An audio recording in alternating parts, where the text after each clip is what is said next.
नमस्कार, शाम के ठीक 5 बज चुके हैं। आप देख रहे हैं आपका अपना prime time debate show India का सवाल और मैं हूं आपके साथ प्रीति चौहान। प्रधानमंत्री ने कल लोकसभा और राज्यसभा में आज ठीक दोपहर 2 बजे जबरदस्त संबोधन दिया है, जबरदस्त संबोधित किया है पूरे देश को और साथ ही वहां बैठे तमाम सांसदों को, विपक्ष को लगातार कल से ही प्रधानमंत्री टारगेट कर रहे हैं।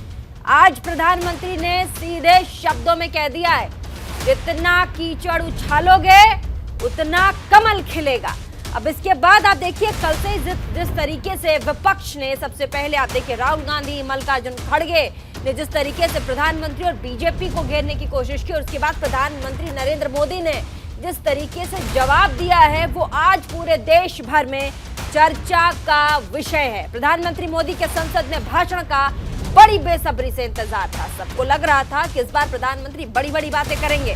राहुल गांधी, उनके नेताओं ने सोचा था कि उन्होंने गौतम अडानी के मामले में उन्हें फंसा दिया है, जिस पर मोदी को संसद में सफाई देनी ही पड़ेगी। लेकिन जब प्रधानमंत्री मोदी लोकसभा में बोलने के लिए आए तो उन्होंने पूरे मैच को ही पलट कर रख दिया और एक के बाद एक विपक्ष के सारे विकेट ले लिए। उन्होंने कहा ऑक्सफोर्ड में रिसर्च होना चाहिए, रिसर्च का विषय है कांग्रेस, कि कहां फेलियर रही कांग्रेस और गर्त में क्यों जा रही है कांग्रेस, ये रिसर्च का विषय है। ऑक्सफोर्ड की तरफ से रिसर्च होना चाहिए। उन्होंने कई बार कांग्रेस को आड़े हाथों लिया और साथ ही कटाक्ष किए राहुल गांधी पर। उन्होंने ये भी कहा कि कल उन्होंने ये भी कहा कि कश्मीर में जब राहुल गांधी गए थे तो उन्होंने कहा कि आप देखिए,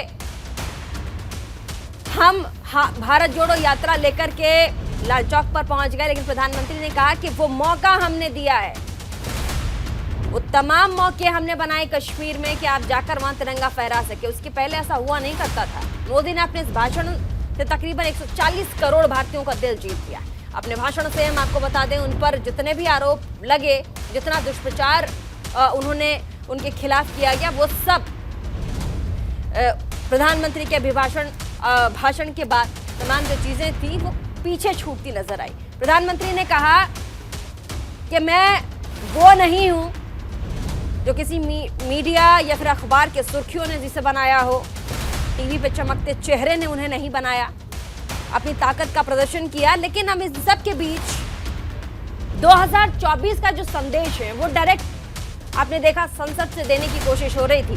ताकत का, शक्ति प्रदर्शन का जबरदस्त इस बार संसद में आपने आलोचना देखी, प्रदर्शन देखा, प्रधानमंत्री की गर्जना देखी। आज इसी पर हम बातचीत करेंगे, तमाम मेहमानों से मिलेंगे, लेकिन उससे पहले कल और आज सदन में क्या कुछ हुआ है वो जान लेना आपके लिए बहुत जरूरी है। विपक्ष क्या कह रहा है और प्रधानमंत्री का जवाब क्या रहा, वो भी आपके लिए जानना बहुत जरूरी है। तो सबसे पहले रिपोर्ट देखिएगा, उसके बाद तमाम मेहमानों से आपको मिलवाएंगे, डिबेट में आगे बढ़ेंगे। अब देश अब कर्ज के तले दबते जा रहे हैं।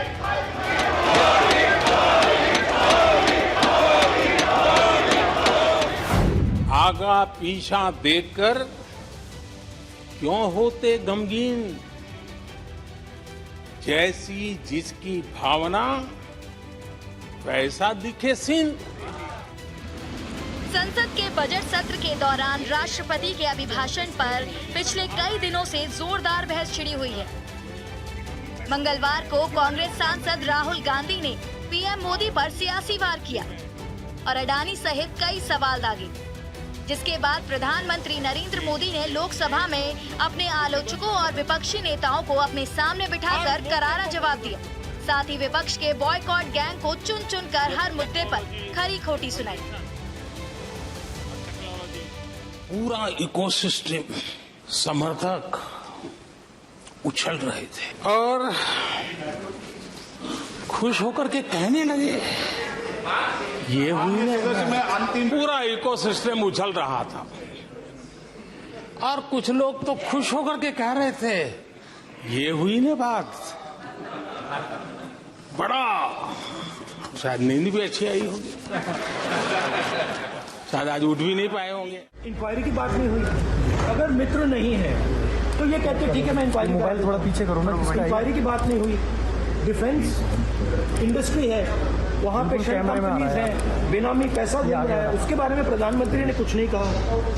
तो मतलब क्लियर है कि प्रधानमंत्री उनकी रक्षा कर रहे हैं। राष्ट्रपति के अभिभाषण पर चर्चा के दौरान कांग्रेस और बीजेपी सांसदों के बीच तीखी नोकझोंक हुई, जिस पर पीएम मोदी ने विपक्ष को आड़े हाथों लेते हुए जमकर निशाना साधा। वहीं बौखलाए विपक्ष की ओर से कांग्रेस अध्यक्ष मल्लिकार्जुन खड़गे ने मोदी सरकार पर मुद्दों से भटकाने की कोशिश का आरोप लगाया। बड़े बड़े घोटालों, सरकारी योजनाओं में भ्रष्टाचार की जिन समस्याओं से देश मुक्ति चाहता था, वह मुक्ति अब देश को मिल रही है। देश की पहचान तेज विकास और दूरगामी दृष्टि से लिए गए फैसलों के लिए हो रही है। इधर उधर की बात करके उन्होंने टाल दिया, और ये हमेशा ये कहते हैं, आज नहीं कि कांग्रेस के बारे में ये कहते ही आ रहे हैं सालों से, एक दिन की बात नहीं है। और मोदी जी की हमेशा ये रहती कि इशू को डाइवर्ट करना। लोकसभा में बोलने के बाद प्रधानमंत्री नरेंद्र मोदी ने आज राज्यसभा में विपक्ष को जमकर खरी खोटी सुनाई और विपक्ष की कमियों को उजागर किया, जिसके बाद भड़के विपक्ष ने बीजेपी पर निशाना साधा। कीचड़ उसके पास था, मेरे पास गुलाल। जो भी जिसके पास था उसने दिया उछाल।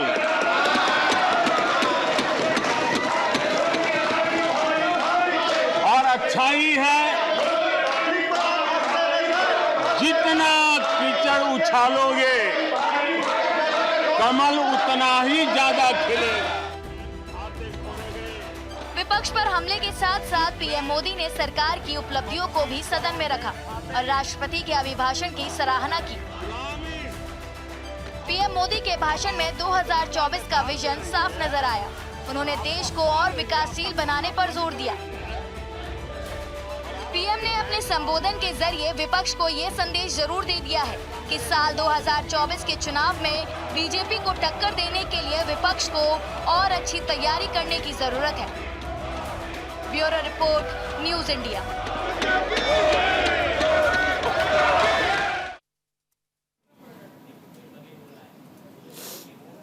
तो 6 दशक में विपक्ष ने कुछ नहीं किया, ये प्रधानमंत्री बोलते नजर आए। और साथ ही उन्होंने ये भी कहा कि नौकरी और बेरोजगारी में काफी फर्क होता है, ये समझते नहीं है और उपदेश देते हैं।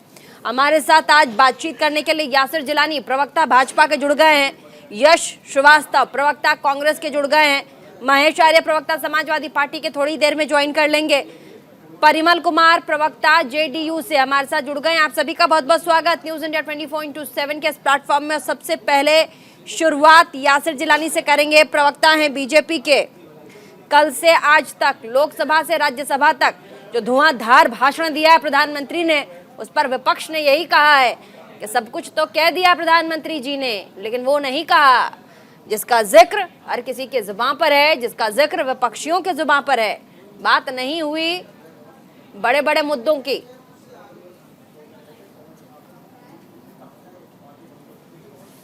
जिलानी जी, मेरी आवाज आ रही है क्या आपको?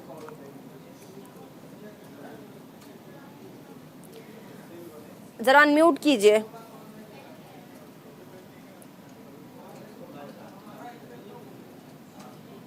आवाज नहीं आ रही है मुझे, वॉइस कनेक्ट नहीं किया है। बिल्कुल बिल्कुल, आज नहीं आएगी आप लोगों की आवाज तो कब आएगी? आ तो रही है, बोलिए। हाँ। आज तो आपके चेहरे पे गजब सा एकदम अलग सा ही रौनक देखने को मिल रहा है। लग रहा है एकदम जैसे एक प्रधानमंत्री के भाषण के बाद आप लोगों ने एकदम अमृत पी लिया हो। यासिर जिलानी जी, एकदम अजब सा अलग सा नूर नजर आ रहा है। मतलब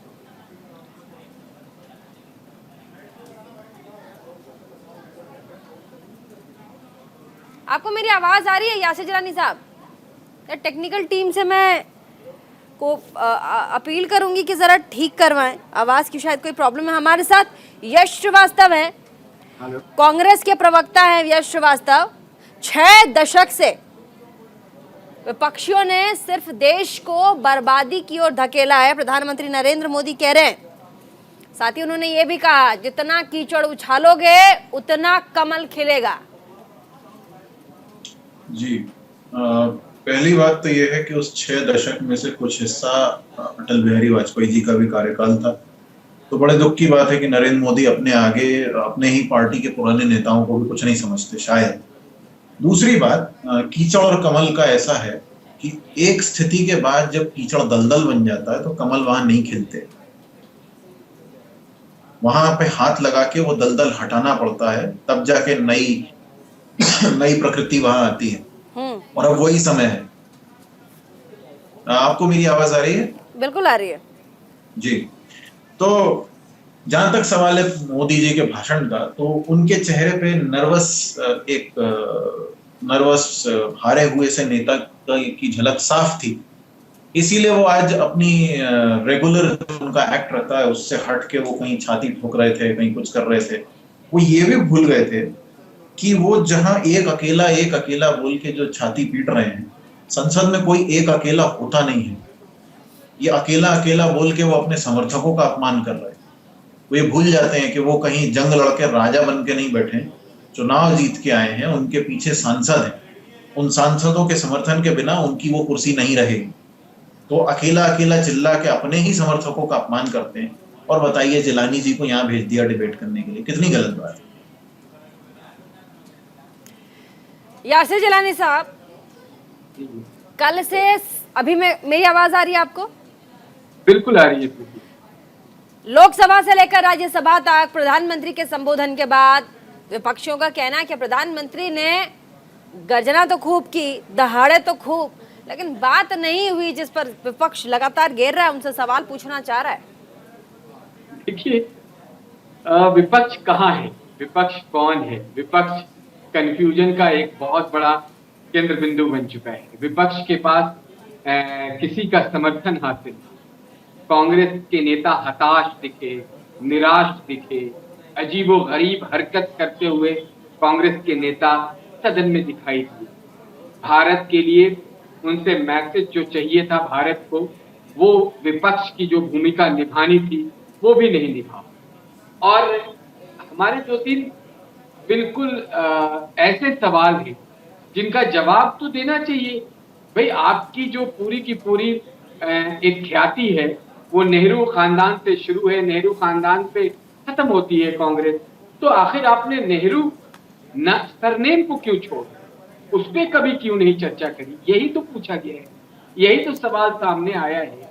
आप बताएं कि कांग्रेस ने किसी भी मुद्दे के ऊपर पिछले 8 से 9 साल में संसद का प्रयोग किया है? सिर्फ झूठ और झूठ, और हर उस झूठ का करारा तमाचा भारत की जनता ने कांग्रेस को पिछले 2014 के बाद लगातार चुनाव में दे रही। कल प्रधानमंत्री के कह रहे हैं, कल प्रधानमंत्री के संबोधन के बाद राहुल गांधी बोलते नजर आए कि जो बड़े बड़े मुद्दे थे उन पर प्रधानमंत्री ने कुछ कहा ही नहीं। अच्छा, एक बात बताइए कि खुद कांग्रेस के राजकुमार राहुल गांधी जी अपना स्टैंड क्लियर करेंगे जिसपे वो सवाल कर रहे हैं, जिन लोगों को वो कोट कर रहे थे, जिनके पारिवारिक संबंध सामने आए हैं, फोटोग्राफ विद प्रूफ, फोटोग्राफ के साथ कि कौन लोग किसके साथ कहां बैठे, राहुल गांधी की कौन सी सरकार किसके साथ एमयू साइन कर रही है, उन्हें बिजनेस दे रही है, और फिर वो उसी सवाल को सदन में लाके करेंगे तो कौन उन पे यकीन करेगा? कौन उनको एक तरीके से जो एक्सपीरियंस लीडरशिप होती है, एक बहुत ज्यादा जो अंदर तक अपने समर्थकों के साथ अपने कार्यकर्ताओं को की बातों को रखने वाला नेता होना चाहिए, क्या वो सदन में राहुल गांधी दिखाई दिए हैं पिछले 9 सालों में? यही तो पूछा जा रहा है। आपने कोई नैरेटिव खड़ा करने की कोशिश करी? अगर आपने नैरेटिव खड़ा किया होता झूठ के अलावा तो जनता तो एक्सेप्ट करती ना। भारतीय जो जनता है, जनमानस है, वही तो सब कुछ है। ठीक है, आपके सवालों का जवाब सिद्धार्थ यश श्रीवास्तव देना चाह रहे हैं, लेकिन हमारे साथ परिमल कुमार भी हैं, प्रवक्ता है जेडीयू के। परिमल जी, बहुत बहुत स्वागत आपका। प्रधानमंत्री नरेंद्र मोदी ने राज्यसभा से कहा कि जितना कीचड़ उछालोगे उतना कमल खिलेगा। ये बहुत बड़ी बात है, बहुत वेग है, इसको समझने की जरूरत है। और उन्होंने कहा कि जितना आप हम पे लांछन लगाएंगे, जितना आप हमें पीछे खींचेंगे, उतना हम आगे जाएंगे, उतना ही कमल खिलेगा, उतना हम आगे बढ़ेंगे, उतना हम सशक्त होंगे। देखिए आदरणीय प्रधानमंत्री अब गलतफहमी के शिकार हो रहे हैं। मैं आपको बतला दूं कि एक्चुअली जो स्थिति है कीचड़ की बात, तो जो इनके 8 वर्षों के शासनकाल में जो इन्होंने किया है, जो इन्होंने लोगों के साथ झूठ बोला है, और उसका प्रभाव भी आप चारों तरफ देख रहे हैं। इन्होंने युवाओं, किसानों, दलितों, अल्पसंख्यकों और महिलाओं के जो एक्सपेक्टेशंस थे उसको कीचड़ बना के रख दिया। बतलाएं कि सिर्फ जुमलेबाजी से सरकार नहीं चलती। यह बोलने पर कि गांधी नेहरू या किसी व्यक्ति विशेष से जनता को क्या मतलब है? जनता को मतलब है कि आप बेसिक रिक्वायरमेंट फुलफिल कर रहे हैं कि नहीं। देखिए, आप इनके भाषण को स्पष्ट समझें कि ये बड़ी बड़ी बातें करते हैं। ये इन्होंने कोविड की बात की, इन्होंने कई थोड़ा ऊंचा बोलेंगे परिमल जी, थोड़ा तेज बोलिएगा। नहीं, मैं स्पष्ट कर दूं तो थोड़ा तेज बोलिए, तेज बोलिए। नहीं, हाँ, कोविड के दौरान आपने देखा कि जब पूरे विश्व कोविड के दंश झेल रहा था, ये भारत में प्रवासी मजदूरों के लिए कुछ नहीं कर रहे थे, और इसके बदले ये लोगों से थाली बजवा रहे थे और कैंडल जलवा रहे थे। बतलाइए, ये उपाय है क्या इस तरह के पैंडेमिक का? फिर आप देखें कि किसानों की स्थिति क्या स्थिति है। किसानों के हितों को ये सुरक्षित करने के पक्ष में नहीं है, और ये बार बार किसानों के हितों को पूंजीपतियों के हाथ में गिरवी रखना चाहते हैं। जैसा इन्होंने प्रयास किया कृषि नीति लाकर कि उन्होंने कॉन्ट्रैक्ट फार्मिंग की बात की कि किसी तरह पूंजीपतियों का वर्चस्व बढ़े और किसान चाहकर भी उसके चंगुल से नहीं छूटे। बिहार है तो बेसिक रूप से मैं बता दूं कि ये डिजिटल इंडिया की बात करते हैं, तो डिजिटल इंडिया कितने भारत में जब आप बेसिक रिक्वायरमेंट मौत नंगा नाच कर रही है, आप शिक्षा पर बात नहीं कर रहे हैं, आप नीतीश कुमार कहाँ खड़े हैं? नीतीश कुमार कहाँ खड़े हैं? बतलाएं, आप रोजगार की और अभी आके गिरेबान में झांक के देखिए, लोग रोजगार अमृत और काल नौकरी के में सबसे बेहतरीन जो पहला बजट है, जिसमें हर वर्ग को सम्मानित किया गया है, उस पर चर्चा करिए ना, उस पर चर्चा करिए। आप इसी तरह का झूठ बोल के जनता को गुमराह नहीं कर सकते। इस अमृत काल के जो अमृत काल का बेहतरीन बजट आया है, जिसमें कि भारत की स्थिति विश्व के 30 शोषित, वंचित, अगड़ा, पिछड़ा तमाम भारत का जो वर्ग है उसको उसमें इंक्लूड किया गया है। शानदार बजट है, किसी वर्ग को छोड़ा नहीं गया है। और आपके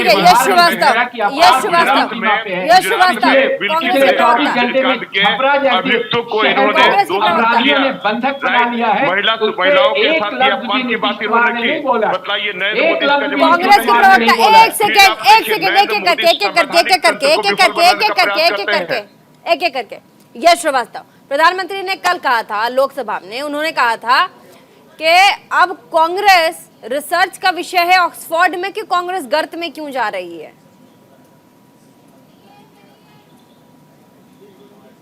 आवाज नहीं आ रही आपकी यश, म्यूट कर दिया शायद आपने, अनम्यूट कीजिए और जवाब दीजिए। अनम्यूट कीजिए। हेलो, जवाब दीजिए जी। तो मैं ये कह रहा हूं कि देश में रिसर्च तो इस बात पे भी चल रही है, और ये रिसर्च हिंडनबर्ग ने भी करके दी है कि 2.25 लाख करोड़ का जो कर्ज दिया गया अडानी को, उसके बारे में कोई कुछ भी बताने को तैयार क्यों नहीं है। जिलानी जी अमृतकाल की बात करते हैं। जिलानी जी, यदि आपको मैं बताना, मतलब पता नहीं आप जानते हैं या नहीं, ये अमृतकाल की निशानी नहीं है, ये रक्तबीज काल की निशानी है। एक अपराधी को जेल में डालिए, उसके जैसे 10 और पैदा होते हैं। एक बाबा राम रहीम को अंदर डाला, उसके जैसे एक और जाके जंतर मंतर पे खड़ा हो गया, छोटे छोटे बच्चों को भड़का रहा है, उनको ये बोलता है कि मैं 83 साल का हूं, 80 खून कर चुका हूं, 100 करूंगा। ये है आपका, ये रक्त बीज काल है, अमृत काल नहीं है। लेकिन ऑक्सफोर्ड वाले आप ये जो तमाम जो बातें में दे रहे हैं, मुझे आपसे कोई इसमें आपत्ति नहीं है कि आप ये सब बोल रहे हैं। आप बोल रहे हैं जो आपको बोलने के लिए पता नहीं कितने लोगों ने कहा होगा, या हमारे मोदी जी तो खैर उनका गंभीरता से तो कोई नाता है ही नहीं। संसद में खड़े होकर कहीं इशारे चलाते हैं, कहीं बातें करते हैं, कल एक कहानी सुनाने चले थे कि एक जंगल में दो लोग शिकार पे गए, किसी ने पूछ लिया था कौन, आप और अडानी, तो रह गए। तो अमृतकाल की बातें आप तब कीजिए जब आपके राज में गरीबों को सैकड़ों लाखों दियों में से तेल बटोर के घर ना ले जाना पड़ता हो। आपके अमृतकाल में एक जोशी मठ पूरा धस गया है, क्योंकि आपका वो अमृतकाल आपने कहा एक सवाल मेरा सवाल मेरा के लिए और जबरदस्ती यश, आपको मेरी आवाज आ रही है? अमृत है।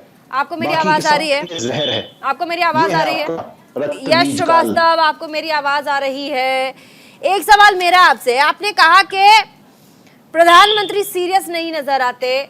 आपने देखा कल कहानी सुनाने लग गए, प्रधानमंत्री सीरियस नजर नहीं आ रहे 2024 के लिए। क्या आपको लगता है कांग्रेस में कोई सीरियस कैंडिडेट है जो प्रधानमंत्री को टक्कर देगा? कौन है सीरियस कैंडिडेट कांग्रेस में? देखिए, सीरियस कैंडिडेट का जहां तक सवाल है, तो यदि हम एक ऐसे नेता को ढूंढें जो जनता के लिए काम करने की सोचता हो, तो हमें ये नाम लेने की भी जरूरत नहीं है। कौन है? 4000 किलोमीटर पैदल चले हैं राहुल गांधी। अच्छा। और भारत जोड़ो यात्रा के बारे में देख लीजिए। हाँ। हर वर्ग के लोग उनसे मिले हैं, अमीर गरीब छोटा बड़ा। हाँ। कोई जात पात का भेदभाव नहीं, उन्होंने सबकी बात सुनी है। हाँ।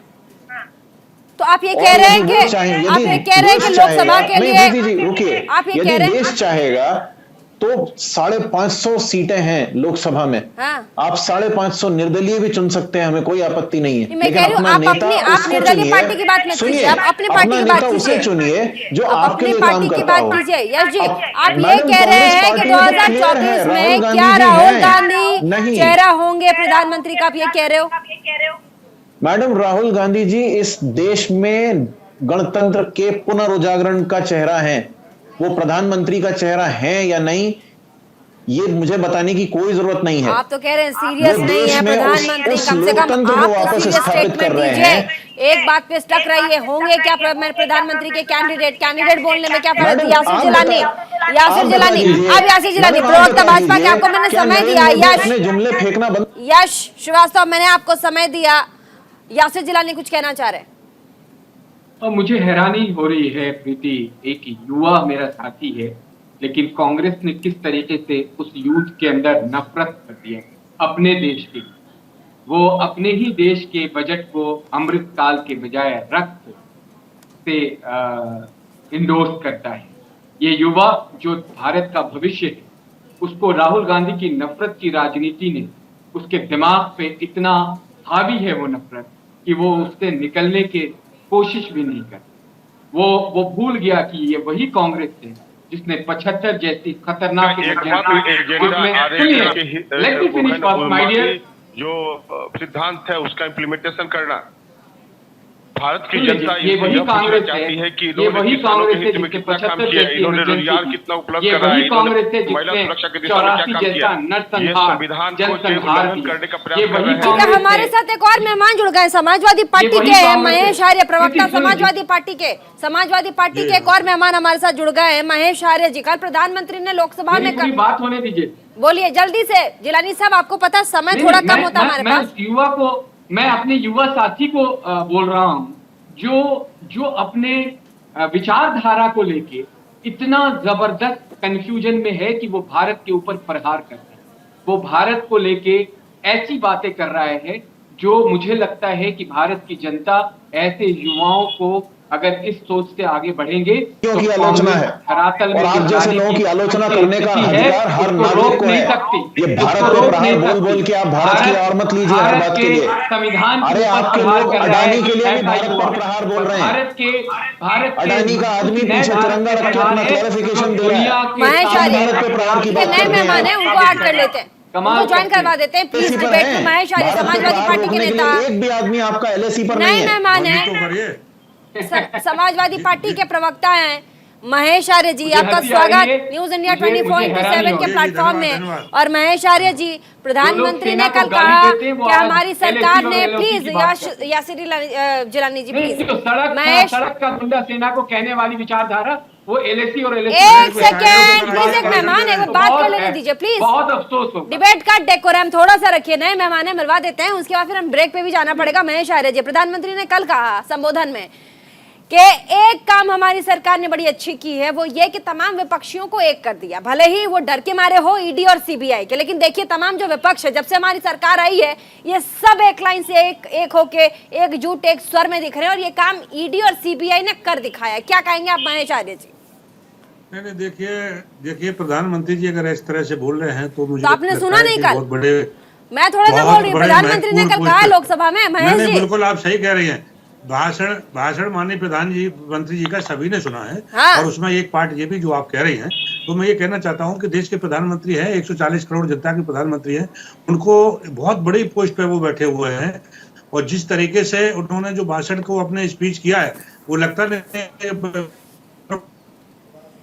का भाषण था, पीएम का भाषण था, वो लगता है भारतीय जनता पार्टी के नेता का भाषण था, जो संसद से हटके कई बार भाषण होते हैं, जो जुमलेबाजी वाला भाषण हो सकता है, उसमें एक भी जो विपक्ष की तरफ से जो उनके पे सवाल उठाए गए थे, तो उनका एक भी उन्होंने जवाब आज तक नहीं दिया, बल्कि उसमें एक व्यक्तिगत किसी पर्टिकुलर व्यक्ति को इशारा करते हुए इस तरीके से संबोधित किया कि सारा विपक्ष इनके ऊपर हमला कर रहा है। एक देश का प्रधानमंत्री, सर्वोच्च पावर क्षमता वाला प्रधानमंत्री, और वो कहता है मेरी इज्जत बेइज्जती हो रही है, अपमान हो रहा है। अगर अपोजिशन अगर अपनी बात रखता है, सवाल खड़े करता है, वो अपनी इज्जत है और उससे जोड़ते हैं, आबरू जोड़ते हैं कि भाई हमारा अपमान होता है। ऐसे कैसे कोई ऐसी हैसियत हिमाकत नहीं कर सकता कि देश के प्रधानमंत्री का अपमान करे। अगर अपोजिशन, वो भी अपोजिशन में थे, यूपीए की गवर्नमेंट थी, तो मैं देखता था इनके वरिष्ठ नेता, चाहे अरुण जी जेटली जी हो, चाहे वो और सुषमा स्वराज जी हो, और तमाम नेता हैं, नितिन गडकरी जी थे, सारे लोग अपने विपक्ष का रोल अदा करते थे,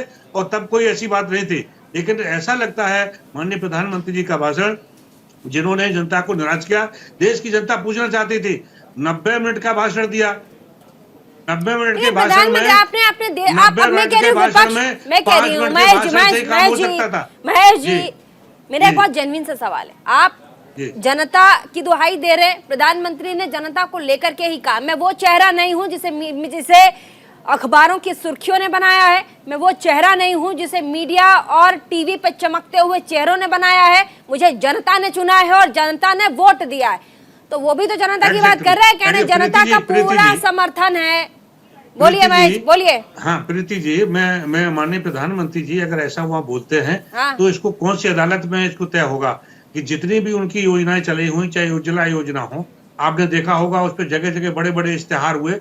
अगर उसका देख लीजिए एडवर्टाइजमेंट का, तो इन्होंने इतना खर्च किया है कि यूपी गवर्नमेंट से ये मानना पड़ेगा विपक्षियों को, बहुमत से जीत क्या है, बहुमत से जीत उसी पार्टी की होती है जिसे लोकतंत्र में एक्सेप्टेंस होता है ना महेश जी, लोकतंत्र में एक्सेप्टेंस उस आदमी की जिसे बहुमत के साथ जितवा कर भेजा गया है ना, आप इसे कैसे डिनाई करेंगे? नहीं तो जब डुप्लीकेसी है, देखिए एक तरफ वो कह रहे हैं कि हम कोई एडवर्टाइजमेंट पे बुरी करते, हम कोई ऐसा चेहरा नहीं है कि हम मीडिया चैनल पे आए, लेकिन जितने भी योजनाएं हैं वही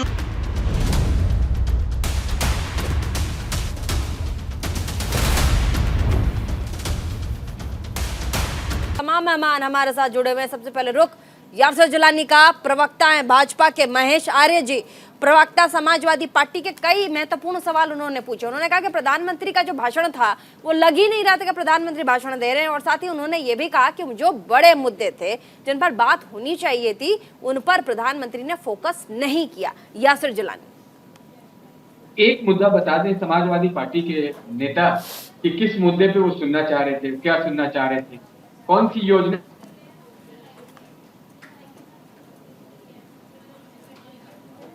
नीचे जमीन तक अंतिम पायदान पे जो खड़ा है लास्ट लाइन में, उस तक पहुंचाने के लिए जानी जाती है। ये वो सरकार नहीं है जब प्रधानमंत्री कहा दूर होगा जेपीसी का गठन करता हूं तो नीचे और दूध का दूध, पानी का पानी हो जाएगा। आज 1 रुपया भेजा जाता है तो 1 रुपया, और वो भी 99.9% लोगों के आप कोई नया काम नहीं कर रहे हैं। ये direct transfer scheme UPA government के भी स्कीम थी, उसमें भी यही होता था। हमारे उत्तर प्रदेश में समाजवादी पार्टी की सरकार थी, हमने भी तमाम स्कीमों को जो लाभार्थियों को इसी स्कीम के अंदर ट्रांसफर किया, उनको डायरेक्ट ट्रांसफर स्कीम का। तो आप ऐसा क्यों गिना रहे हैं? आप उन मुद्दों को बताइए कि आपने इस पीरियड में कितने लोगों की गरीबी दूर की। आपने अडानी जी को 600 नंबर था उसका स्टेट, उसमें वो 609 से लेकर के 2 नंबर पे पहुंच गए। मौर्य को कुछ बोल नहीं पा रहे हैं और इन्हें समझ स्वामी प्रसाद मौर्य जी के जवाब का भी आपके पास कोई जवाब नहीं है। स्वामी प्रसाद मौर्य जी ने जो सवाल खड़ा किया है तो उसका जवाब आपके नेता के पास नहीं, आपकी पार्टी के पास नहीं है। और आदरणीय प्रधानमंत्री नरेंद्र मोदी जी भी उसी व्यवस्था के शिकार थे। उन्होंने भी जगह जगह पिछले चुनाव में बोल रहा था कि नीच, आज भी पार्लियामेंट में भी बोल रहे हैं कि हम अपमान किया जा रहा है। और पिछले चुनाव में तो उन्होंने ये तक बोला था कि मैं नीच जाति का हूँ, इसलिए मेरा अपमान हो रहा है। ये मोदी जी का भाषण था, लेकिन आपको इसका जवाब नहीं मिला अभी तक। प्रधानमंत्री जी से जवाब दिलवा दीजिए। ठीक है, परिमल कुमार जी बड़ी देर से सुन रहे हैं आप लोगों को, बड़ी ही धैर्यतापूर्वक परिमल कुमार जी जेडीयू के नेता कि एक भी सही मुद्दे पर प्रधानमंत्री जी का 56 इंच का सीना जो है पूरी तरह फ्लॉप हो गया। देश की जनता ये चाहती है कि अडानी के मामले पर जेपीसी का गठन क्यों नहीं। जेपीसी का परिमल कुमार जी एक सेकंड दीजिएगा, बस एक सेकंड दीजिएगा। मैं समझता हूँ कहीं ना कहीं दाल में काला है प्रीति जी। अरे दाल तो आपकी काली जेडीयू के प्रवक्ता भी हैं आप लोगों के बीच।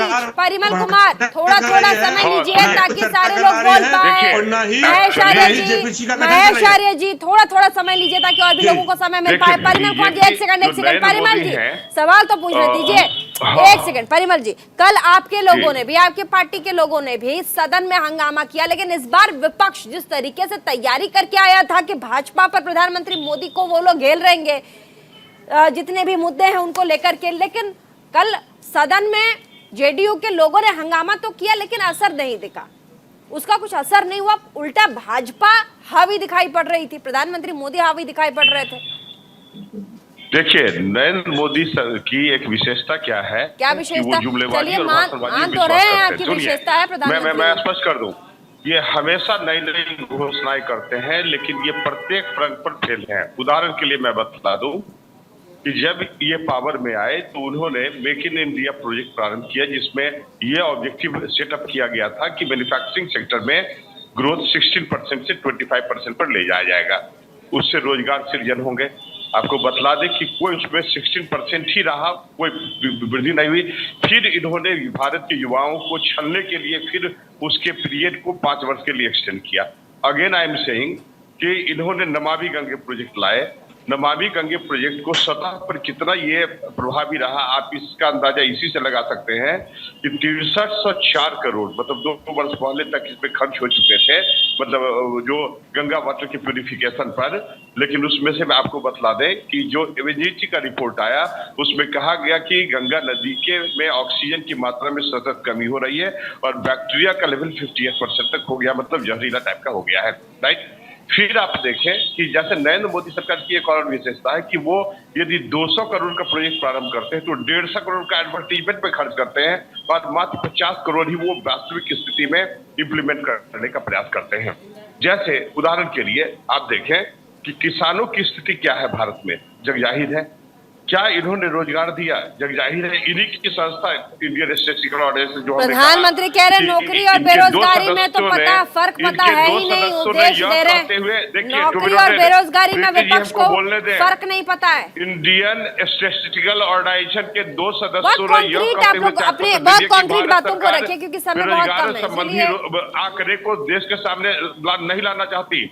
और मैं सबसे भयावह स्थिति आपको बतला दूं कि अभी जो वर्ल्ड प्रेस फ्रीडम इंडेक्स के रिपोर्ट आए हैं 2022 के, उसमें यह बतलाया गया है कि भारत जर्नलिज्म के लिए, मीडिया कर्मियों के लिए सबसे असुरक्षित राष्ट्र है। अच्छा। और अधिकांश मीडिया कर्मियों की हत्या जो हो रही है वो बीजेपी शासित राज्यों में हो रही है क्योंकि बात को दबाए जाने का प्रयास कर रहा है। देखिए, article 19 right to speech and expression की बात करता है और फ्रीडम ऑफ प्रेस तो इन्होंने एक का दबाव दिया, बिहार का छपरा करवाते हैं, वास्तविक स्थिति नहीं लाने देना चाहते हैं। इन्होंने स्वच्छ भारत अभियान के परिमल जी सुन लीजिए, एक सेकंड यहाँ से जिलानी। अच्छा ठीक है परिमल जी, मुझे तो बोलने दीजिएगा ना, मुझे तो बोलने दीजिएगा ना परिमल जी, मुझे तो बोलने दीजिएगा। यहाँ से जिलानी, एक सेकंड लूंगी मैं आपका, एक सेकंड में क्या हो रहा है जो किसान है मत कीजिए, एक सेकंड दीजिए ना, एक करके, इसीलिए मैंने गेस्ट कम रखा है ताकि आप लोगों की बात आ पाए। परिमल कुमार जी, आपने कहा कि जर्नलिस्टों की आवाज जो बाहर नहीं आ पा रही, मैं इसी शो के जरिए कई बार, यहाँ बीजेपी के यासिर जिलानी भी प्रवक्ता बैठे हैं, कई बार मैंने यासिर जिलानी से इतने तीखे सवाल पूछे हैं कि उन्होंने मुझ पर यासिर जिलानी जी भी कई बार मुझे कह चुके हैं कि आप कांग्रेस की भाषा मत बोलिए। आप लोगों के लाइन पे अगर बात करूं तो मैं अच्छी हूं या तमाम जर्नलिस्ट अच्छे हैं, और अगर सवाल पूछा जाए तो तमाम जर्नलिस्टों के ऊपर खतरा। ये तो बड़ा गलत मैं नहीं कहता, ये तो वर्ल्ड प्रेस फ्रीडम इंडेक्स का रिपोर्ट है। रैंडम सैंपलिंग से कुछ नहीं होता परिमल जी, रैंडम सैंपलिंग से कुछ नहीं होता, एक रैंडम सैंपलिंग से कुछ नहीं होता। World hunger index sample size गलत होगा, वर्ल्ड रिपोर्ट जिसने बनाई है उसका सैंपल साइज गलत होगा। देखिए, और दूसरी बात, ये सुरक्षा की बात करते हैं, मैं आपको बतला दूं कि भारत ने यश श्रीवास्तव बॉर्डर ऑर्गेनाइजर के द्वारा जो अरे संसद की बात कीजिए ना, कहाँ जा रहे हैं? डिबेट पे मुद्दे पे प्लीज मुद्दे पे। यश श्रीवास्तव प्लीज मुद्दे पे रहिए, मुद्दे से भड़काने की कोशिश मत कीजिए। संघीय ढांचे को नष्ट करने का प्रयास करते हैं। ठीक है यश श्रीवास्तव अरे सर मुद्दे पे रहिए ना, मुद्दे पे बात करेंगे तभी लोगों तक आप अपनी बात पहुंचा पाएंगे। यश श्रीवास्तव जून 2020 में बीजेपी के सांसद यश श्रीवास्तव संसद की बात जब हो रही है तो हमें ये पूछना चाहिए, कायदे से तो नागरिक के तौर पे हम सबको पूछना चाहिए कि हमारे प्रधानमंत्री जी से जब सवाल किया गया कि भाई हमें आपके किसी कारोबारी मित्र से कुछ ज्यादा ही आपका उसकी तरफ रुझान है, उस पर हमारा सवाल है, वो जवाब तो वो दिए नहीं। 2.5 घंटे बोल लिए हैं, एक दिन आए तो रिसाइकल जैकेट का एडवर्टाइजमेंट पूछना चाहता हूं, एक दिन आए रिसाइकल जैकेट का प्रचार करके इन लोगों ने आज आए हैं खुद ही छाती पीट पीट के बता रहे हैं। बीजेपी स्पोक्समैन एक प्रश्न पूछना चाहता हूं, ये बार बार बोलते हैं पूंजीपति प्राइवेटाइजेशन की बात करते हैं, मैं आपको बतला दूं बीजेपी का बीपीसीएल को जो प्रॉफिटेबल पब्लिक सेक्टर इन्होंने निजी कंपनियों से बेच दिया, लेकिन गुजरात पेट्रोलियम कॉर्पोरेशन लिमिटेड जो गुजरात में जब नरेंद्र मोदी मुख्यमंत्री थे उस समय इस संस्था की स्थापना की गई थी जो घाटे में चल रही थी, इसको खरीदने के लिए ओएनजीसी को बाध्य किया, जिसके कारण ओएनजीसी जिसको पावर हाउस ऑफ इंडिया कहा जाता था उसकी वित्तीय स्थिति चरमरा गई। आप सवाल यश श्रीवास्तव पूछ लें, दूसरे का समय मत लीजिए प्लीज परिमल जी। ठीक है, वो क्लियर करेंगे। यश श्रीवास्तव को भी बोलने दीजिए, उनको भी बोलने के लिए बुलाया है। और जो घाटे में चल रही है परिमल जी जो गवर्नमेंट ऑर्गेनाइजेशन, तो ये पूंजीपतियों के और भी लोग हैं। और मैं आपको बता दूं, परिमल जी की आवाज म्यूट कर दीजिए प्लीज। यश श्रीवास्तव बोलिए। नहीं देखिए, और भी लोग हैं सर प्लीज। हाँ जी, संसद में जहां तक सवाल उठता है तो हम अक्सर ये देखते हैं कि भाई किसी ने सवाल उठाया, किसी विपक्षी ने या रूलिंग पार्टी के ही आदमी यदि कोई प्रश्न उठाते हैं तो सरकार के वो जिम्मेदार मंत्री उसका जवाब देते हैं और वो जवाब देने के लिए बाध्य हैं। यहाँ हम पे, देश की जनता पे ये एहसान जताया जा रहा है कि संसद में हम आपके लिए आके खड़े हो गए, यही बहुत है, हम जवाब नहीं देंगे। हम एक दिन आएंगे तो रिसाइकल जैकेट का एडवर्टाइजमेंट करेंगे। नहीं तो ये सोच गलत है ना सिद्धार्थ एक सेकंड। यश ये तो सोच ही गलत है ना। एक सेकंड मुझे जवाब दे रहे दीजिए यासिर जिलानी जी। यश, ये कौन कह रहा है कि हम संसद में आकर खड़े हो गए हैं तो हम ये एहसान कर रहे हैं? आप देखिए प्रधानमंत्री जब भी सेशन के स्टार्ट में प्रधानमंत्री प्रेस ब्रीफिंग करते हैं और साथ में ये अपील करते हैं कि एक हेल्दी डिस्कशन होना चाहिए सदन में। साथ ही ये भी कहते हैं कि आप सवाल पूछिए, आपका अधिकार है, विपक्ष है तो सवाल पूछेगा, लेकिन जो अच्छी चीजें उस पर सराहना कर भी सकते हैं आप। कल मल्लिकार्जुन खड़गे जब बोल रहे थे कई स्माइलिंग पोस्ट आए हैं, आप देखिए सोशल मीडिया को उठा करके मल्लिकार्जुन खड़गे उन्होंने कुछ कहा, तमाम बीजेपी के नेता इवन प्रधानमंत्री ने स्माइल करके ऐसे कि आप क्या कर सकते हैं उसमें। ये हमारा लोकतंत्र है, आप कहाँ कह रहे हो, कैसी बातें कर रहे हैं आप? मैडम, यदि लोकतंत्र है तो फिर हमें बताइए ना कि जो सवाल पूछा जा रहा है उसका जवाब क्यों नहीं दे रहे? दे दें, बता दें कि कितनी बार गए हैं, क्या हुआ है, क्या उस फोटो आपने कहा देश पर एहसान कर रहे हैं प्रधानमंत्री कि हम यहाँ संसद में खड़े हैं ना। ये शब्द गलत है यासिर जिलानी, शब्द गलत है, शब्दों का चुनाव गलत है यासिर जिलानी। नहीं, कोई गलत नहीं है मैडम, हेल्थ का 1.94% है देश। शब्दों का चुनाव गलत है यश श्रीवास्तव। मुझे लगता है सवाल कर रहे हैं, कांग्रेस गर्त में जा रही है, ऑक्सफोर्ड में रिसर्च का विषय क्यों है बताइए? जोड़ो यात्रा करके उभर के उठी है कांग्रेस, देश के हर नागरिक से मिली है। देखा भी होगा इन्होंने, कांग्रेस के मीडिया के जो इंचार्ज हैं उन्होंने अपने प्रवक्ताओं को ब्रीफ भी किया होगा। ये जिस सवाल का जवाब सुनना चाह रहे हैं, क्या किरण रिजिजू को नहीं सुना इन्होंने, पीयूष गोयल को नहीं सुना इन्होंने, भारत सरकार के मंत्रियों का जवाब देते हुए नहीं सुना इन्होंने। अगर नहीं सुना तो फिर इनकी गलती है। इनको लगता है कि ये किसी तरह का भी सवाल कर लेंगे और जनता को उसके बाद गुमराह भी कर देंगे। सरकार तो जब भी कोई, हर बार ये सरकार कहती है कि आप आइए हम चर्चा करने के लिए तैयार हैं, लेकिन इनको सिर्फ सदन में हंगामा करना है। इनको सदन में हंगामा करने में मजा आता है। इनको लगता है कि एक बार फिर से राहुल गांधी की लॉन्चिंग हो जाएगी। अब ये भारत जिलानी साहब, पूरा देश तो आपको देखता है, सुन रहा है, आप गैर जिम्मेदारी बात कर रहे हैं। जो थी उसमें इनका वोट पता नहीं जुड़ा कि नहीं जुड़ा, लेकिन इनके बहुत सारे कार्यकर्ता, पदाधिकारी इनका साथ। हाँ, मैं ये कहना चाहता हूँ प्रीति जी, जिस तरह से जिलानी साहब यहाँ व्याख्यान कर रहे हैं, तो भाई अभी तक विपक्ष ने जो सवाल उठाए हैं आदरणीय प्रधानमंत्री मोदी जी से, तो अभी तक एक भी सवाल का जवाब नहीं दे पाए। विपक्ष ये जानना चाहता है कि 609 नंबर से 2 नंबर पर अडानी जी कैसे पहुँच गए। विपक्ष ये जानना चाहता है कि मोदी जी और अडानी जी के बीच में जो विदेश यात्राएं हुई हैं, कितनी बार हुई हैं, उनका क्या रिश्ता है, और जिन एजेंसियों को उन्होंने ठेके दिए हैं, वो जानना चाहता है। समाजवादी पार्टी के प्रवक्ता एक सवाल पूछना चाहते हैं, गौर से सुनिएगा, पूछिए महेश जी। देखिए, मैं ये जानना चाहता हूँ, आपके चैनल से बहुत जिम्मेदार चैनल है, यहाँ पर भी उसी तरीके से हम लोगों की बातों को दबाने की कोशिश की जा रही है जिस तरह से पार्लियामेंट में विपक्ष को दबाया जा रहा है। मैं जिलानी साहब तथ्य तरक कोई बात नहीं कर पा रहे हैं। जो सवाल पूछा गया है, 1.5 घंटे की भाषण की कोई जरूरत नहीं थी। माननीय प्रधानमंत्री जी 2 मिनट में, 5 मिनट में, 1.5 लाइन में कह सकते थे कि विपक्ष की जिस आशंका है उसको लेकर के मैं जेपीसी का गठन करता हूँ और उसके बाद उसके जांच करा देता हूँ, बात खत्म हो जाती। और या फिर उस पर जो है सवाल करने देते, तो प्रश्न नहीं करने दे रहे हैं, पूछ रहे हैं। और मैं समझता हूं कि माननीय प्रधानमंत्री जी का जवाब को दूसरे मंत्री कैसे देंगे, ये बता रहे किरण रिजिजू जी ने जवाब दिया, कोई जवाब नहीं मिला। जवाब ले लेते हैं, समय भी कम है, जवाब ले लेते हैं। यासिर जिलानी जवाब दीजिए, बहुत महत्वपूर्ण सवाल है। मुझे लगता है मेरे अच्छे मित्र हैं और ये लोकसभा के प्रोसीडिंग को अच्छे से समझते होंगे। महेश आर्य नाम है इनका, समाजवादी पार्टी के प्रवक्ता है। का पूरा प्रोसीडिंग है, जो एक व्यवस्था है, उसके जवाब बड़ी धैर्यता से का उत्तर दिया जाए। पहले जवाब धैर्यता से सुनिए, इस बात काउंटर कीजिएगा। क्या आपके समाजवादी पार्टी का कोई मेंबर, चाहे वो राज्यसभा या लोकसभा में, उठ के खड़े होके कोई सवाल अब तक किया क्या किसी ने?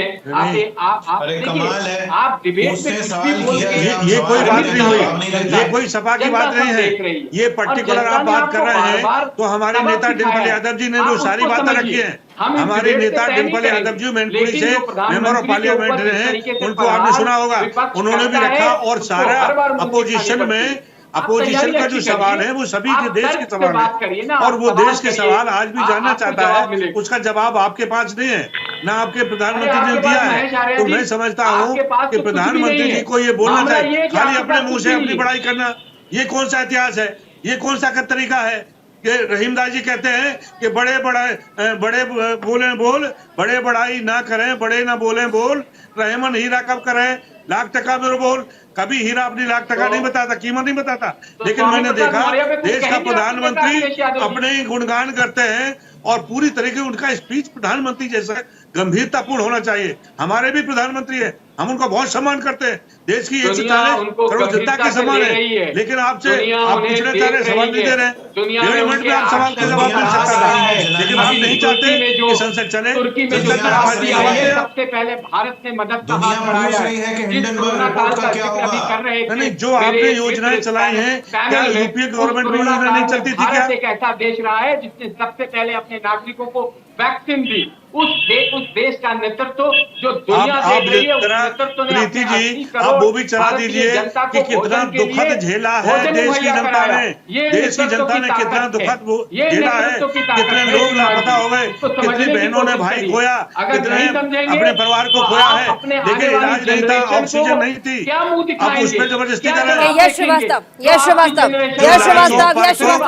नसीब नहीं हुए, आप बहुत समझदार प्रवक्ता है, तो आप जबरदस्ती अपने मुंह से बोलते हैं। आप उस बात को देखिए कि लोगों को दफन करने के लिए जगह नहीं मिली, कफन नहीं मिले, उनको जलाने के लिए लकड़ी नहीं मिली। एक सेकेंड प्लीज, यश श्रीवास्तव। प्रधानमंत्री ने जब सीना ठोककर ये कहा कि मैं अकेला ही काफी हूं, विपक्ष पर भारी हूं, तो इससे क्यों विपक्षियों को प्रॉब्लम हो रही है? अकेला वो कह रहे हैं कि हमारे पास 70 साल की लेगेसी नहीं है। मैडम, सबसे पहली बात तो ये है, मैडम मैं सबसे पहली बात ये है कि संसद में खड़े होके कोई अकेला नहीं होता। ये अकेला अकेला बोल के वो अपने समर्थकों का अपमान कर रहे हैं। अच्छा। और ये वो अकेला है जो ना तो पंजाब में अपनी गाड़ी से बाहर निकले सुरक्षा होते हुए, ना किसानों से मिलने गए। टीवी पे बोलते हैं कि किसान एक फोन कॉल कर लें हम सुन लेंगे, लेकिन किसानों के रास्ते में कीलें बिछा दी। ये वो अकेले हैं जो बिना कैमरा के कहीं खड़े नहीं हो सकते हैं। इन्हीं की पार्टी के नेता इनसे मिलने आते हैं तो इनको एक तरफ कर देते हैं कैमरे के रास्ते से। वो तो अकेला का मतलब है 75 साल की लेगेसी को अलग करके बता रहे कि हमारे पास 75 साल की लेगेसी नहीं, हम अकेले हैं। इनके पास भी है ना लेगेसी। 1925 में आरएसएस की स्थापना हुई थी, वहां से लेके अभी तक इनके पास भी है। कमजोर है। अरे रुक जाइए, बीच में मत बोलिए। इनके पास भी लेगेसी है। ये 3 बार बैन हुए हैं। एक बार इनको सरदार वल्लभ भाई पटेल जी ने मैं ये जो वाक्य है जो प्रधानमंत्री ने कहा, महेश आर्य जी से समझना चाहूंगी। बड़ी गंभीरता के साथ बातचीत रख रहे हैं महेश आर्य जी, समाजवादी पार्टी के प्रवक्ता महेश आर्य जी। इस शब्द को, इस सेंटेंस को बड़ी गंभीरता के साथ मैं आपसे समझना चाह रही हूँ। प्रधानमंत्री ने कहा मैं सीना ठोक कर कहता हूँ, एक आदमी, अकेला आदमी पूरे विपक्ष पर भारी है। बताइए। नहीं, देखिए इसकी भाषा के पीछे अगर आप देखेंगे भाव क्या छिपा है, वो संसदीय भाषा भी नजर नहीं आती। और निश्चित रूप से वो इस तरीके की भाषा है जो आम जनता मंच पे बोली जाती है, चुनाव के टाइम पे बोली जाती है। अकेला मैं भारी पड़ूंगा, ये जो है मैंने अभी जो रहीम जी की लाइन आपको बताई थी, वो अपने आप में पर्याप्त है। ये परसेप्शन भारतीय जनता पार्टी खड़ा करना चाहती है कि उनके मुकाबले में 2024 में कोई नेता नहीं है। ये पूरी देश की जनता का अपमान है और पूरे जो चुन के आने वाले मेंबर पार्लियामेंट का उनका भी अपमान है कि वो अपने को सबसे बड़ा अपने आप को साबित कर रहे हैं। साबित थे, और जब 2014 में देश की जनता ने पीएम के रूप में स्वीकार किया, मैं खुद बैठा हूं, मैं भी चाहता था और उनको बहुत सम्मान करता था कि देश की तकदीर बदलेंगे। लेकिन सारे के सारे भाषण जुमलेबाजी में तब्दील हुए मैडम। न तो गरीबों को रोजगार मिला, न उनको जो है किसानों के लिए आय दोगुनी कराई गई, कुछ भी ऐसा नहीं हुआ। न कोई स्टेशन खुले, सिर्फ हिंदू मुस्लिम करके चुनाव के अलावा एक अकेला सब पर भारी, विपक्षियों पर भारी। पर परिमल कुमार जी क्या कहेंगे, जेडीयू के प्रवक्ता, क्या कहिएगा? और प्लीज डिबेट टॉपिक पे रहिएगा, इधर उधर की बात नहीं। परिमल जी प्लीज। नहीं, मैं आपको स्पष्ट कर दूं कि 2014 में बीजेपी ने कई लुभावने वादा किए थे, जैसे काला धन को लाने, प्रत्येक अकाउंट में 15 लाख जमा करने। इस पर तो ये विफल हो गई। तो फिर इन्होंने क्या किया बता दें कि ये सब भाषण देते हुए ये फिर 2019 में फिर जुमलेबाजी इन्होंने प्रारंभ की कि भाई 2 करोड़ नौकरी देंगे, किसानों के हित में काम करेंगे, महिला सशक्तिकरण का काम करेंगे। तो पूर्ण रूप से ये फ्लॉप हो गए। अब प्रश्न ये उठता है कि जैसे 2024 के जो चुनाव होंगे, आपको बतला दें, ये बोलते हैं अकेले। देखिए 2024 के जो चुनाव होंगे, यदि अकेले या बीजेपी की बात करते हैं तो BJP versus constitution of India पर चुनाव होंगे, बीजेपी वर्सेस सेकुलरिज्म पर चुनाव होंगे, बीजेपी वर्सेस सोशलिज्म पर चुनाव होंगे। ये डिस्ट्रॉय करना चाहते हैं, basic feature of the constitution को डिस्ट्रॉय करते हैं। ये सांप्रदायिक माहौल बिगाड़ना चाहते हैं। और आपको बतला दें, इनको बेसिक नेसेसिटी से कोई मतलब नहीं है। जनता दल यूनाइटेड हमारे नेता, आदरणीय नेता ने बार बार प्रश्न उठाया था कि देखिए कल्याणकारी योजनाओं की घोषणा तो करते हैं, लेकिन जब तक आपको मानक आंकड़े नहीं प्राप्त होंगे, how you can implement all this program effectively. लेकिन इन्होंने जवाब ले लेते हैं, बहुत महत्वपूर्ण सवाल। जवाब नहीं, टू बी नोटेड। तो जवाब तो ले लीजिए, समय कम है। जवाब खाली सिर्फ सवाल पूछेंगे, आप जवाब को पढ़ने से ऐसा प्रतीत होता है कि हमारा संविधान भी जाति आधारित जनगणना का पक्षधर है। तो इनको मौलिक जो आवश्यकता है उससे तो कोई लेना देना है नहीं। ये जुमलेबाजी करके चाहते हैं कि पुनः 2024 के चुनाव में विजय प्राप्त करें, जो नहीं होने 2024 में जुमलेबाजी करके एक बार फिर से भाजपा वापसी करना चाहती है। यासिर जिलानी 2024 के चुनाव में एक बार फिर से जुमलेबाजी करके वापस आना चाहती है बीजेपी। ठीक है, सवाल यासिर जिलानी फटाफट से जवाब, समय थोड़ा कम है। मैं आपको क्लियर कह दूं कि 2024 में जो अभी सीटें हैं उससे भी ज्यादा सीटों के साथ भारतीय जनता पार्टी सरकार बन रही है, क्योंकि वो जनमानस के लिए सोचती है। किसी भी जो लोग ये इल्जाम लगा रहे हैं, बड़े बड़े इल्जाम लगाए, फिर उन्होंने समय थोड़ा कम है, इसलिए जल्दी जल्दी से डिबेट में मत जाइएगा। अपनी अपनी बात रखिए, बात रखने दीजिए, बात रखने दीजिए प्लीज। आप लोग बस सवाल पूछ रहे हैं, थोड़ा पेशेंस रखिए। भाजपा के प्रवक्ता को सुन तो लीजिए, थोड़ा पेशेंस रखिए प्लीज, जिम्मेदारी के साथ पेशेंसली तमाम लोगों के सवालों को वो सुन रहे हैं, मैं देख रही हूँ। जवाब देने दीजिए ना, ठीक है जवाब देने दीजिए, जवाब यस जल्दी से। इन्होंने कुछ नहीं किया, खाली नहीं है, नीतीश बाबू के लिए भी कोई जगह नहीं है। नीतीश बाबू ने बहुत लंबे समय तक हम लोगों के साथ काम किया है, लेकिन उनको लगा कि प्रधानमंत्री ने नीतीश कुमार को सच्चा बिहार की हालत संविधान के बिहार में अपराधी है, अपराध का बोलबाला है, ये भी बिहार के लोग देख रहे हैं और बिहार में भी बदलाव आएगा। चलिए समय कम है, फाइनल कमेंट की तरफ जाएंगे। फाइनल कमेंट, वाइंड अप का टाइम है, समय कम है, समय कम है हमारे पास। फाइनल कमेंट की तरफ जाएंगे। शुरुआत महेश आर्य, फाइनल कमेंट के नाम पर। प्रीति जी, 2024 के लिए पूरा देश तैयार है इनको जवाब देने के लिए। 10 साल में भारतीय जनता पार्टी अभी तक 9 साल में कोई डिलीवर नहीं कर पाई है, और मोदी जी से जो भी अगला प्रधानमंत्री होगा, मोदी जी से बहुत योग्यतम होगा और अच्छा होगा और देश को बहुत आगे ले जाने वाला होगा, और समय निश्चित रूप से सत्ता परिवर्तन होगा। ठीक है, बहुत बहुत शुक्रिया यश श्रीवास्तव जी, हमारे साथ कांग्रेस के प्रवक्ता। फाइनल कमेंट दीजिएगा, अपनी बात रखिए जी। 2024 की यदि बात पूछी जाती है तो भारत जोड़ो यात्रा हमारे अनुभव और उसके साक्ष्य ये बताते हैं कि देश की जनता में बहुत सारी भावनाएं हैं जिन्हें हमने देखा है, और हम देश की जनता की बात आगे लाएंगे। इन्हें पता भी नहीं है। और यदि संसद की बात की जाती है तो भाई अब ये तमाशे, ये ड्रामा, ये डायलॉग बाजी, ये छाती पीटना बंद करें, या तो जवाब दें या इस्तीफा दें। ठीक है, यासिर जिलानी प्रवक्ता भाजपा के, फाइनल कमेंट। मुझे लगता है कोई वैकेंसी अभी राहुल गांधी के लिए है नहीं। बिल्कुल ये अपनी यात्रा इसी तरीके से लगातार भारत में चलते रहें। अपनी लेगेसी की जो इनकी पहचान है उसको बरकरार रखने के लिए राहुल गांधी की लॉन्चिंग अभी 2-3 बार और होगी। निश्चिंत है, क्योंकि हमने काम किया है, डिलीवर किया है, लास्ट लाइन पे खड़े लोगों तक हमने योजनाओं को पहुंचाया है, इसलिए यकीन है कि भारतीय जनता पार्टी चुनाव जीतेगी। परिमल कुमार जी, फाइनल कमेंट दीजिएगा। देखिए, इन लोगों ने जिस तरह भारत की जनता को 8 वर्ष तक लूटा खसोटा है और युवाओं और जो किसानों के हितों की अनदेखी की, इसका खामियाजा बीजेपी को 2024 में भुगतना होगा। और यही कारण है कि हमारे आदरणीय नेता नीतीश कुमार समान विचारधारा वाले दलों को और संविधान में आस्था रखने वाले दलों को एकजुट करके 2024 में बीजेपी को सत्ता से बेदखल करने की नीति बना चुकी है। बीजेपी अब मुगालते में नहीं रहे। अब बीजेपी की केंद्र में सत्ता आने वाली नहीं है।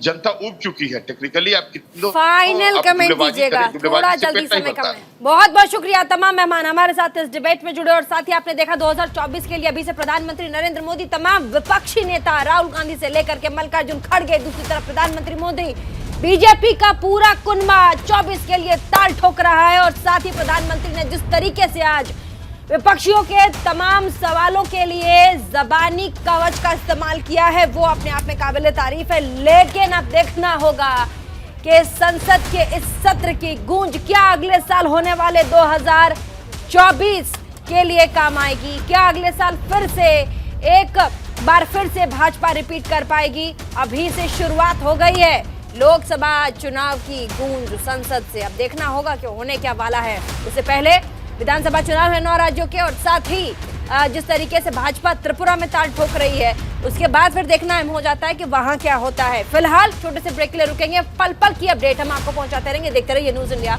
24/7।